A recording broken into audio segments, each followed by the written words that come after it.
Welcome back to my channel friends with physics. आज हम लोग बात करने वाले हैं कार्नाट साइकिल की। देखते हैं कार्नाट साइकिल में जो हम प्रूव करने वाले हैं eta equal to 1 minus T two upon में टी वन, उसको कैसे प्रूव करेंगे। तो आइए स्टार्ट करते हैं। तो सबसे पहले हमारे पास एक कार्नाट साइकिल का डायग्राम है जहाँ पर आप देख रहे हो ए से बी, बी से सी, सी से डी। ए पॉइंट पे हमारे पास प्रेशर P1 है, वॉल्यूम V1 है, टेम्परेचर T1 है। यहाँ से Q1 अमाउंट ऑफ हीट इसको दिया गया है और फिर Q2 अमाउंट ऑफ हीट यहाँ पर हो रहा है। लेकिन इसमें ऐसा क्यों हो रहा है? क्योंकि यहाँ A से B तक जो प्रोसेस है वो आइसोथर्मल प्रोसेस है और B से C तक जो प्रोसेस है वो आपका एडियाबैटिक प्रोसेस है। C से D तक भी आइसोथर्मल प्रोसेस है और D से A तक भी क्या है? एडियाबैटिक प्रोसेस है। यहाँ पर आइसोथर्मल प्रोसेस जो एक्सपेंशन हो रहा है और यहाँ से C से D जो हो रहा है आइसोथर्मल कंप्रेशन हो रहा है। तो एडियाबैटिक में आपको पता है कि Q की वैल्यू क्या होती है? 0 होती है। इसलिए यहाँ पर जो प्रोसेस है हीट का कोई कंडीशन नहीं है, ना ही हीट का कंडीशन यहाँ पर भी, क्योंकि एडियाबैटिक प्रोसेस में हीट की वैल्यू क्या होती है? कांस्टेंट होती है या 0 कह सकते हो। अब देखो from A to B isothermal expansion होता है ए से बी तक, तो टेम्परेचर 0 होगा क्योंकि आइसोथर्मल प्रोसेस में क्या होता है? टेम्परेचर कांस्टेंट होता है। तो इसका मतलब यहाँ से Q is equal to W plus delta. Temperature constant होने का मतलब ये होगा कि इंटरनल एनर्जी जो उसकी होती है वो 0 होती है। तो Q बराबर W plus delta you, delta U की वैल्यू क्या हो जाएगी? 0 हो जाएगी। इसका मतलब Q बराबर W हो जाएगा। अब देखिए, अब आपको डायरेक्ट सॉल्व करना है इसको। डायरेक्ट सॉल्व करने का मतलब आपको ये प्रोसेस याद होना चाहिए था कि वर्क डन जो होता है आइसोथर्मल प्रोसेस में वो कितना होता है। तो W1 इजकल टू होता है nRT1 log base e V2 upon में V1, जो कि अमाउंट ऑफ Q1 के ही बराबर होगा। तो work done in isothermal process में जो पहला वर्क ए से बी तक जो हो रहा है वो W1 वर्क डन हो रहा है। तो W1 is equal to nRT1 log base e V2 upon में V1 is equal to Q1। That is equation number first. अब दूसरा देखो, B से C तक एडियाबैटिक होगा तो Q की वैल्यू 0 होगी। इसका मतलब Q is equal to W plus delta u लिखेंगे।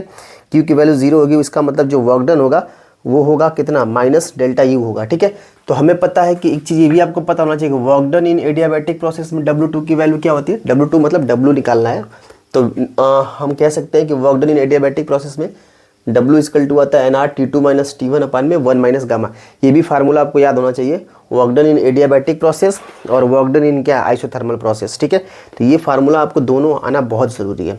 तो यहाँ से हमने देख दिया W2 की वैल्यू आ गई nRT2 minus T1 1 minus gamma. अगर डेल्टा U2 लिखा जाए तो हमें पता है कि डेल्टा U2 की वैल्यू क्या है? निगेटिव ऑफ वर्क डन है, तो यहाँ पर माइनस हमने साइन कर दिया। ठीक है, दिस इज इक्वेशन नंबर 2। इसको नहीं करना है, टू इसको कर लीजिए क्योंकि यूज हम लोग इसको करने वाले हैं। अब देखो C से D तक फिर आइसोथर्मल प्रोसेस है, लेकिन इस बार कंप्रेशन है तो Q बराबर W, Q2 is equal to W3 लिख दिया हमने। ये वर्क डन W2 का हो गया, ये वर्क डन पहला वाला W1 हो गया। तो W3 बराबर nRT2 लॉग बेसी V4 अपान में V3। यहाँ पर टेम्परेचर पहले T1 था इसलिए इसमें T1 है। यहाँ पर टेम्परेचर अब T2 आ गया इसलिए यहाँ पर T2 है। अब यहाँ पर देखो T2 माइनस T1 किया गया क्योंकि एडियाबैटिक प्रोसेस में ये वाला प्रोसेस हमारा है। ठीक है, इसलिए T2 माइनस क्या है? यहाँ पर T1 लिया। दो टेम्परेचर है इसके अंदर में। अब देखो नेक्स्ट, यहाँ पर आइसोथर्मल कंप्रेशन के अंदर में Q2 बराबर आ गया W3 और W3 हमारा कैसा? आइसोथर्मल है। तो हमें पता है कि आइसोथर्मल प्रोसेस में जो वर्क डन होता है वो होता है कितना? nRT2 लेंगे क्योंकि यहाँ पर टेम्परेचर इस बार T2 है और यहाँ पर टेम्परेचर क्या था? T1।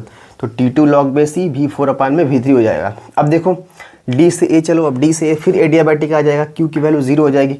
फिर W4 निकालोगे तो nRT1 minus T2 1 minus gamma. अब ध्यान दो, यहाँ पर D2 माइनस T1 किया गया है पहले एडियाबैटिक वाले में, क्योंकि यहाँ पर क्या हो रहा था आपका? एडियाबैटिक के केस में ये हो रहा था आपका कैसा? एडियाबैटिक प्रोसेस हो रहा था, एक्सपेंशन हो रहा था। और ये वाला प्रोसेस जो है D से A वाला है वो क्या है? कंप्रेशन का है। तो D से A तक जब चलेंगे हम लोग तो एडियाबैटिक कंप्रेशन होगा, उसमें Q की वैल्यू क्या हो जाएगी? 0 हो जाएगी। तो W4 is equal to nRT1 minus T2 1 minus gamma होगा। तो ये इक्वेशन नंबर 3 आ गया। अब देखो यहाँ से हमें फार्मूला पता है, ईटा जो होता है यहाँ पर इफिशियंसी होती है। तो ईटा इफिशियंसी है तो उसका फार्मूला होता है ईटा इजकल टू W नेट अपान में Q1। ये W नेट क्या है? तो W नेट की बात करें तो जितने सारे वर्क डन हुए हैं W1 W2 W3 W4 उनको जोड़ दो। तो W1 plus W2 plus W3 plus W4। देखो W2 और W4 हम क्यों नहीं ले रहे हैं? क्योंकि यहाँ पर वर्क डन हो ही रहा है, क्योंकि अमाउंट Q की वैल्यू क्या है? 0 है और यहाँ पर भी Q की वैल्यू क्या है? 0। इसलिए W2 और W4 को काट देंगे तो W नेट जो मिलेगा वह W1 प्लस W3 मिल जाएगा।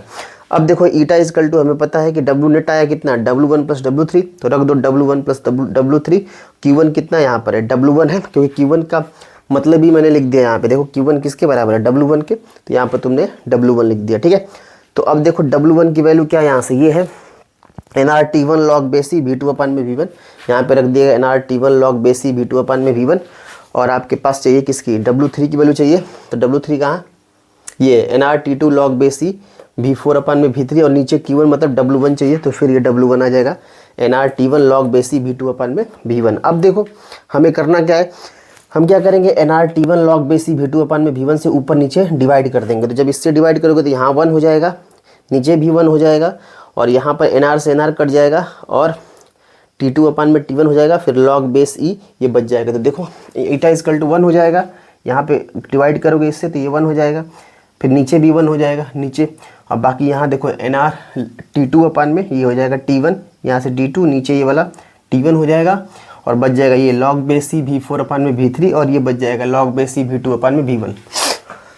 अगर हम इसको कटा देते हैं तो हम यहाँ पे अगर साइन एक माइनस का ला देंगे तो हमारा जो वैल्यू है वो प्रूफ हो जाएगा इफिशियंसी का कार्नाट इंजन का। तो हम क्या करते हैं, अब देखो ए से बी तक का जो प्रोसेस है उसमें P1 V1 equal to P2 V2 कर दिया। क्यों, क्योंकि हम PV बराबर nRT जानते हैं। अगर PV बराबर nRT मतलब PV इक्वल टू क्या होता है, nRT होता है, टेम्परेचर कॉन्स्टेंट है, इसका मतलब P1 V1 बराबर क्या लिख सकते हैं, P2 V2। तो पहला वाला कंडीशन में लिख दिया P1 V1 equal to P2 V2। अब देखो B से C, चलो B से C में एडियाबैटिक है, तो एडियाबैटिक में फार्मूला होता है PV की पावर गामा, तो उसको P2 V2 की पावर गामा यहाँ पर, और फिर P3 V3 की पावर गामा B2C में हो गया। फिर चलोगे यहाँ से यहाँ तक का, तो फिर वो आ जाएगा आपका क्या, ये वाला फार्मूला, क्योंकि टेम्परेचर फिर कांस्टेंट है, क्योंकि ये आइसोथर्मल प्रोसेस है। C से D तक P3 V3 हो जाएगा यहाँ पर, और फिर P4 V4।